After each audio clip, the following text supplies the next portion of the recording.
Sifrin! You're... Oh, Change, you look really, really tired. I thought you were taking a nap. Did you not sleep well? Not really, haha. Sifrin has to be like going crazy at this point, I think. Oh no, I'm sorry to hear that. I was going to tell you something, but forget about it. Go on and do whatever you need to today. Sure. Do you know if Bonnie is okay? Bonnie? Also, may I mention, the amount of quality of life changes that exist in this game for time looping is amazing, because of how much it truly understands players and what they find most annoying, like the skirmish memories, keeping levels and different save stars, and so on. Yes, I would say that the game mechanics are wonderful for considering that looping back and forth through time is the primary like gameplay mechanic, such as the memory of skirmishes, so you can get like 3 memories, or you know what I'm talking about. That's not the exact name of the memory, but having a memory that you can equip to get more skirmish memories out of enemies, doubling experience points from battles, having all of those options makes this game very lovely to just keep going, especially when you're doing the exact same thing over and over and over. Like, I've started skipping battles because I'm like, it doesn't matter. Bonnie, why wouldn't they be? I saw them near the fields earlier, to the east. If you'd like to talk to them. You nod. Okay, I'll leave you alone. Make sure you rest up, and we'll meet for dinner at the clock tower later. You nod again. Habit takes over, and you tell her about the carrot method. I really love the idea that Sifrin is like, yep, I want to make sure Bonnie's okay. Anyway, by the way, the carrot method. Have you thought about that lately? Wait, how do you know about and wink? We did it. The memories not only are a really good way of quality of life changes, but are also really good at symbolizing when a really important event happens.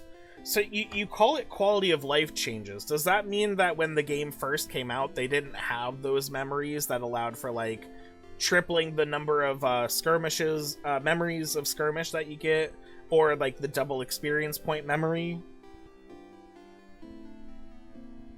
Because, like, I have this on the Nintendo Switch, so I never got this game when it first came out, so it could be a change that they added. I just mean they're really good at helping and making the game more convenient. Oh, okay. We are going to wait for this ad break to end before continuing. We could do our fishing in the meanwhile. Always gotta fish. Maybe we'll catch one.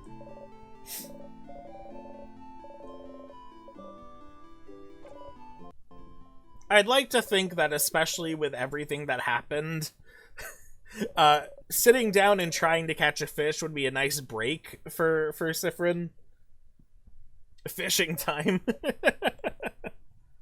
But yes, my system is telling me that there is an ad running, so we will just wait for that to end. Whether you are actually seeing an advertisement or not, I have no way of knowing, but the system tells me there is one running. No fish, huh? You jump. They speak? Oh wow, this is... It's weird to see something different happen. You just started fishing with such confidence, and yet you do not even look a little bit disappointed at not catching anything. So you must have guessed that there's no fish in this river. Yeah, I noticed. Hehehe, sorry. I'm surprised you noticed. This river used to be plentiful a few months ago, and then I noticed I was catching less and less fish. Of course, this coincided with the arrival of the king. My guess is that the king's curse froze people, yes, but it froze rivers and the fish inside it too. The fish upstream of Dormont must all be frozen in time by now. We also have less bugs than usual, less birds than usual. Our ecosystem is dying slowly, so even if our village was somehow left untouched by the curse forever, we would all starve to death, eventually. That's terrible. I hope you manage to beat the king tomorrow, so the river fish come back. So we really can't ever catch a fish? That's so sad. The fishing one is one of my favorite non-main characters. I can see why. I like the blind one over here. I think he's pretty funny. Especially when he's like, oh, well, you know, like from one blind person to another. Well, I guess you're really just half blind. Bonnie, hi. Bonnie is here, alive and whole. Bon Bon. Huh? What did you... Bonnie.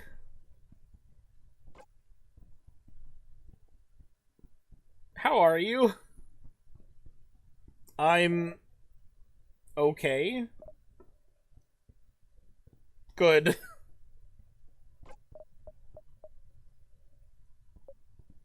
And...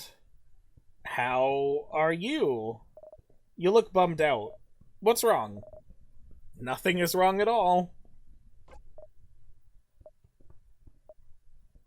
Okay. Well... what do you want? Nothing.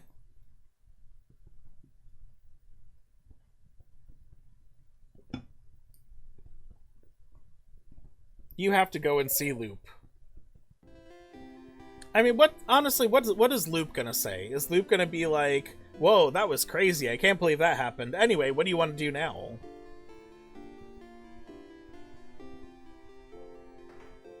Loop.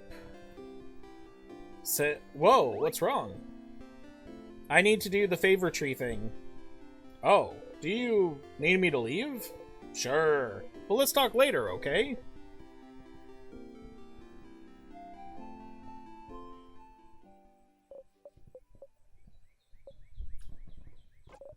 Hey, stop. Just say I told you so and we can move on. I told you so. Tee, what a stupid idea you had. Thinking the king could be turned good. Oh yeah, that's right. Loop was telling us, like, there's no point in talking to the king.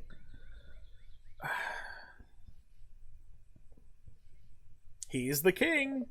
He's probably the reason you're here, or related to it at least. All you had to do was find out he shares your tragic backstory for you to feel pity for him. He didn't have to lift a finger. And because of you, Bonnie was... You know, I've gotten the impression that Loop doesn't care about any of the other party members, but this is the first time I'm seeing what seems to be, like, actual care and, like, sadness over what happens to the party members. Because every time we've tried talking to Loop about the different characters, they're like, can we just not talk about them? Let's focus on the mission. Anyway, I told you so. And what's this notification on my phone? But what he said back then, he mentioned something. No, it was nothing. Okay. What did he mention? Something about wishcraft. He did. What's wishcraft? I don't know. See, this is the kind of stuff I was talking about before. I really feel like Loop is intentionally holding information back from us. And I wonder if it's because if we know certain things too early, it prevents us from actually moving forward. Maybe. I don't know. Wishcraft. Crafting wishes? That sounds impossible and way too convenient. You know, I'm just now noticing, I guess I noticed it before, but I've never made the connection.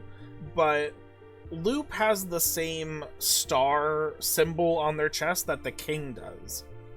Is Loop the king in some way?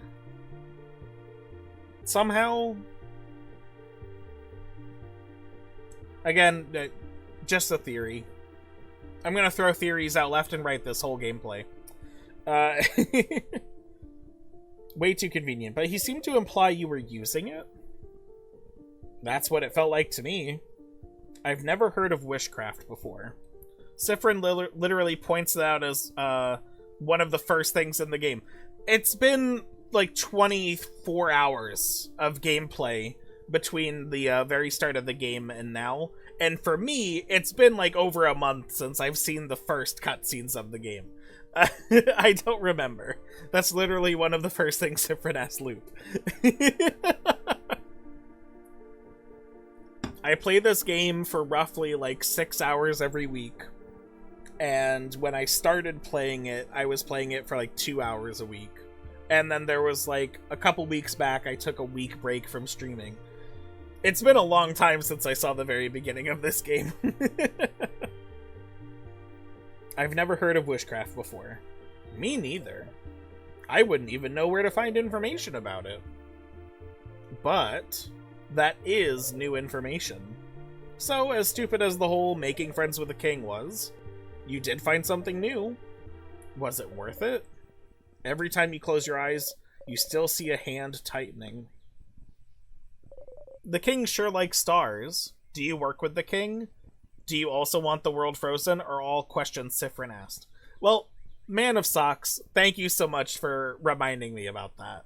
Because now that you say that, I do recall those conversations.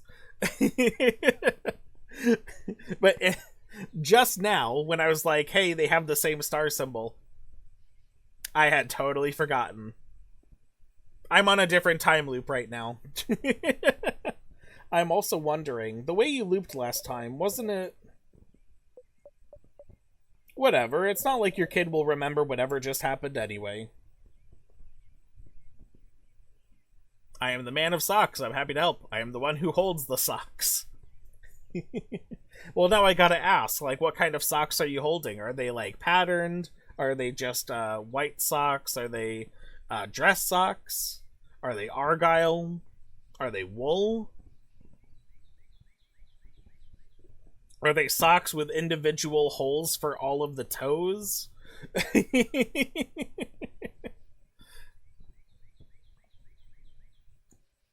Just put it behind you. And this whole thing gave you something else, didn't it? Another memory to equip, did it? Oh, you didn't even notice. You'll always remember this, after all. Let me do the usual. Memory of Memories. When equipped, Memory of Memories allows you to read books you couldn't before. The ones written in that language that just gives you a headache. The ones from your country. Oh, how useful and neat to be able to read your own blinding language. You might as well read any books you find before you forget again. Like you do everything else. And if you can read that language, maybe you could explore the house a bit more. Don't despair, Stardust. There's still a path to follow. In the meantime, though, how can I help you on this wonderful new loop? Let's talk about something. Aren't you bored? You can now understand your own language. Hooray! Me? Nah, don't worry about me, Stardust. I like being in the sun. You're literally in the shade of the tree.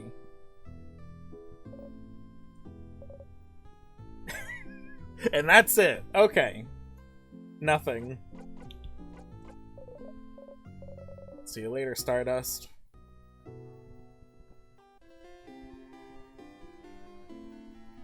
Well, we might as well equip it right now.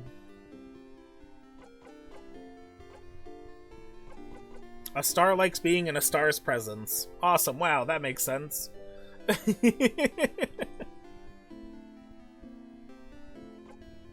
You remember this, at least. Can read books you couldn't before. Well, we just need to... Well, let's get our blessing, right?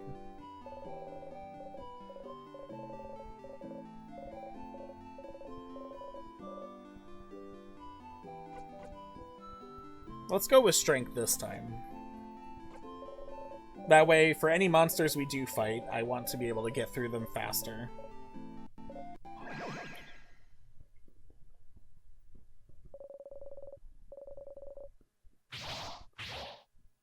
You and your family members' attack got boosted. You close your single eye.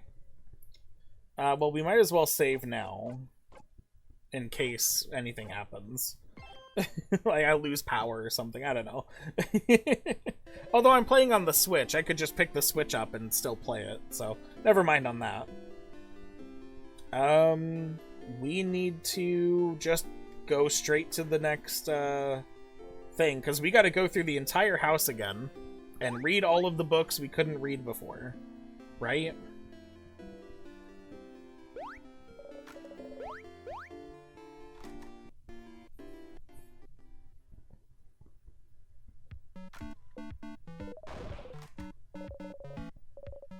It's kind of a bummer that the food always tastes the same.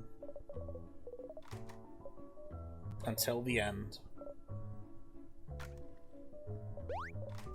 Odile, you understand. She'd curse them if they tried. But why do they never hug you? There must be something wrong with you, isn't there? Siffrin, you're just... You're stuck in your despair, man. Try not to think about stuff like that.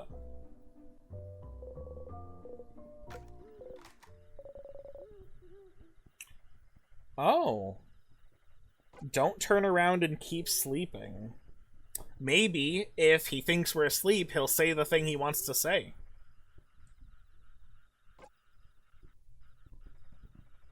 Already asleep, huh? Oh, well. Then maybe it would be fine if I said it now. No, that's not cool. Ah, we were so close. I'll tell them tomorrow when we've beaten the king. You really have to, Isabeau. You crabbing coward. Good night, Sif. You never actually rest at the clock tower. Isabeau talks to you to say nothing, and you answer, or you don't, and you blink, and it's over. You never sleep here, you just thought you did. Soon you'll close your eyes and open them, and everyone's waking up. No, everyone's ready to go. No, you're all leaving. No, you're at the entrance of the house, and you look up, and...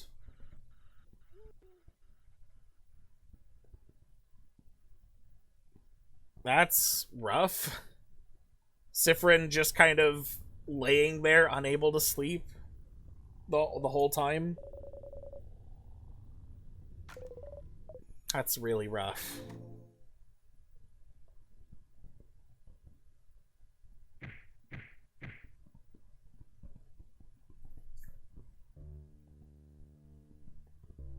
Well, I guess we don't have to have the Memory of Memories equipped until we're going to read a book, right? So what would be something that would help me get through the fights a little bit faster? Or we should probably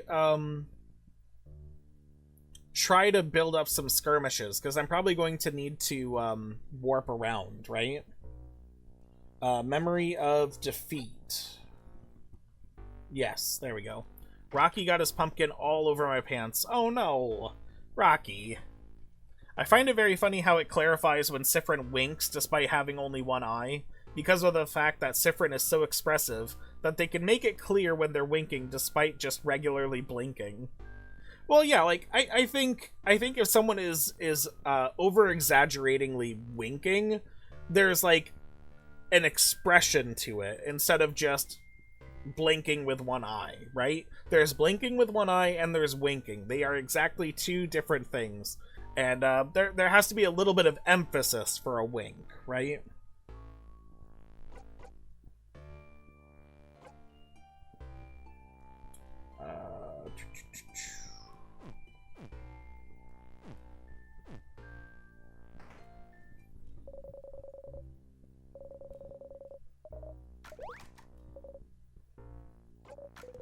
Because you're tired. Tired of repeating the same blinding lines over and over and over again. I just don't have that much to say.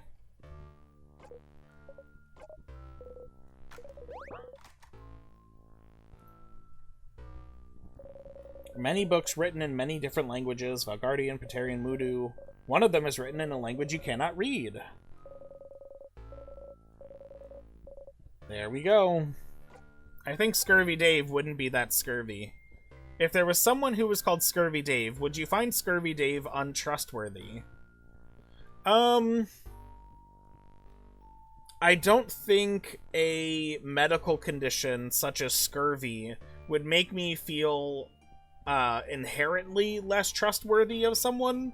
So I'm gonna say, with that context alone, no, I don't think I would find him untrustworthy. I would find him very unhygienic and in needing of some citrus, but otherwise, I would trust him.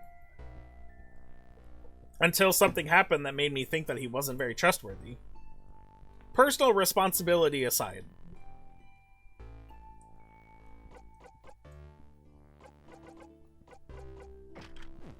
What if Scurvy Dave was a pirate? I mean...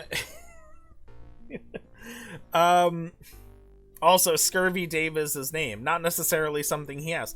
You know what, Manasocks, thank you for calling me out on my assumptions. Scurvy Dave, clearly a nickname at most, and like a legal name at least, right? That being said, we can go down a whole pirate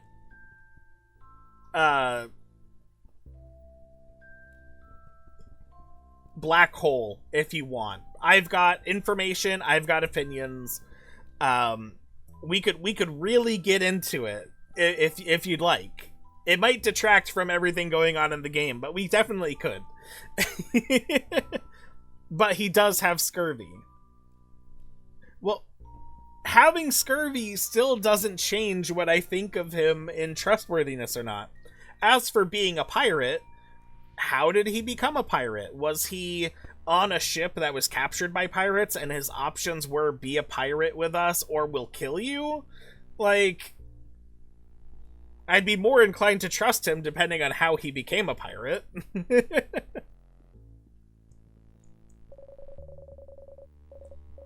Here we go, written in our language. You can read it now. It seems to be a theoretical essay about how to use witchcraft. What? How lucky are we? Witchcraft, so it is real. Well, I mean, the essay is about theoretical usage of it. And I guess we know it's real because the king said he smelled it on us. But apparently witchcraft smells sugary sweet. This essay seems too complicated for you to understand right now. Does that mean we have to come back here later after we've learned more about it elsewhere? Come on.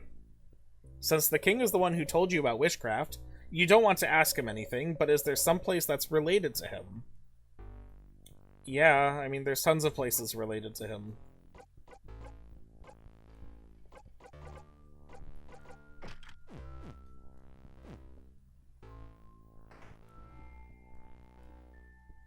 You hit your hip into the counter. Every time. You need a break. Whoa, Sif, you okay? Isabeau joins you on the floor, sitting down next to you. You don't say anything. You stay here a minute. Poor Sifrin. You stand up.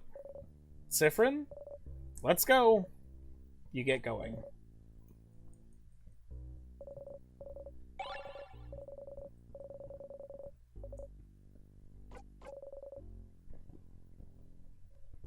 Poor Sifrin.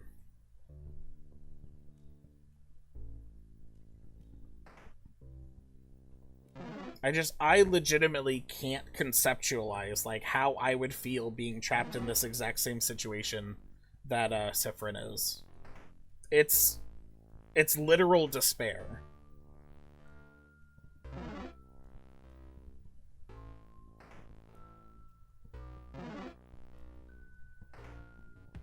Big ball head.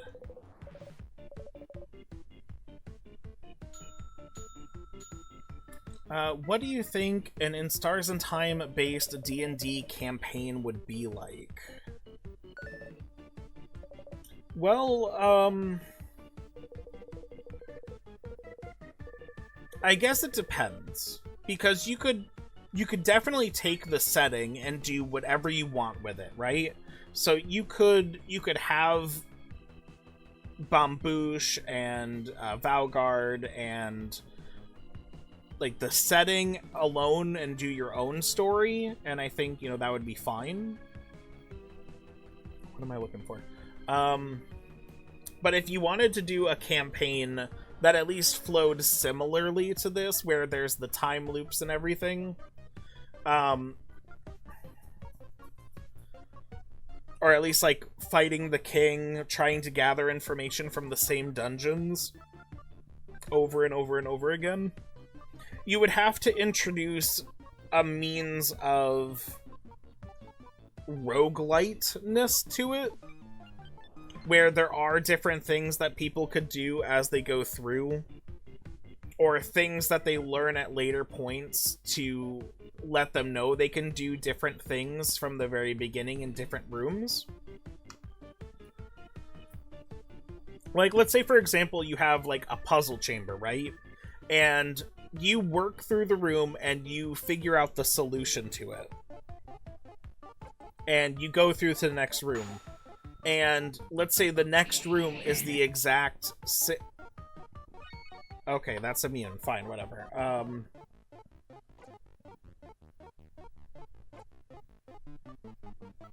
What was I saying? I don't remember what typing you are. You're weak to paper right now. Okay.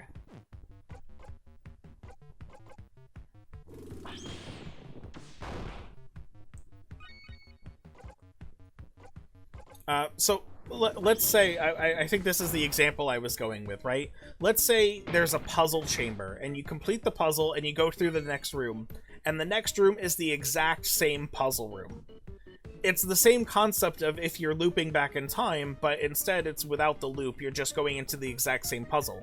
You know how to solve the puzzle, so you go and do that right away, and you get through it. And let's say you go through to the next room, and the puzzle is the exact same again. So then you're probably thinking, maybe something is different. So maybe you look around the room a little differently than last time, and let's say you find something else, like a different escape hatch or something. And all of a sudden you go through that escape hatch and you're in a new puzzle altogether. Maybe you keep going, whatever, but do you think about, like, oh, hey, what if I went back to the previous rooms? Is there another hatch in there? Does that lead to a different room? So maybe if you get stuck somewhere, you go back and you find the hatch in that third room, but it's actually in the second room. Like, it matches everything, and then it's something different. So you'd have to do something like that with crafting how your characters would be playing in that D&D scenario, where they can do the same thing over and over and move forward in that regard. But there has to be other things that if they locate on a subsequent run, or maybe they get a hint about it, like, let's say on a different floor of the castle, they find a book that's like, oh man, I'm so glad that no one has found my secret stash of items in the storage room on the first floor. And maybe that was a room that, like, the players had gone through on the first floor and they didn't find anything. So now they know the next time they go back to that storage room, there's a hidden cache of items in there. I think there's a lot of different ways that you could make it work that would be fun to keep playing through the same areas over and over. And I would think that you'd also need to keep combat to a minimum. Because in a setting where you're needing to face not only, like, the same monsters every time, but also you're fighting the same monsters in the same areas over time, combat would slow that down completely. You need to keep combat to a minimum. And you also need to introduce ways that people can learn how to get through the monsters faster, aside from just the characters getting stronger as they play. Like, let's say, for example, the monster has, like, a satchel with items on them, and after you defeat the monster, you discover that they actually have, like, bombs or, like, gunpowder in their satchel. So on a subsequent run, you can, like, aim for the satchel and light it on fire and explode the enemy. So you can get through that fight faster because you know it has a secret weakness. Or maybe you're like, hey, we might need that gunpowder for something future on. Let's make sure to not blow him up.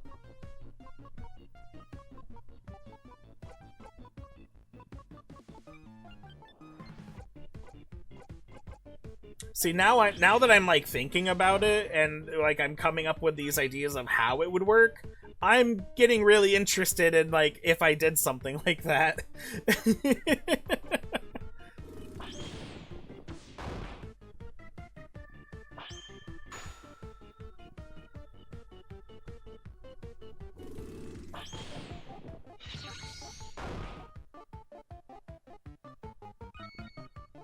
Well, that sure was an explanation.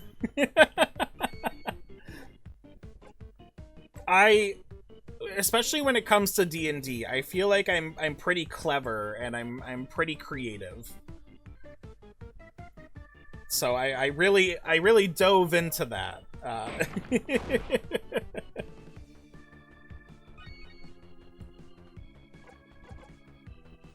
I wish this thing wasn't weak to rock right now.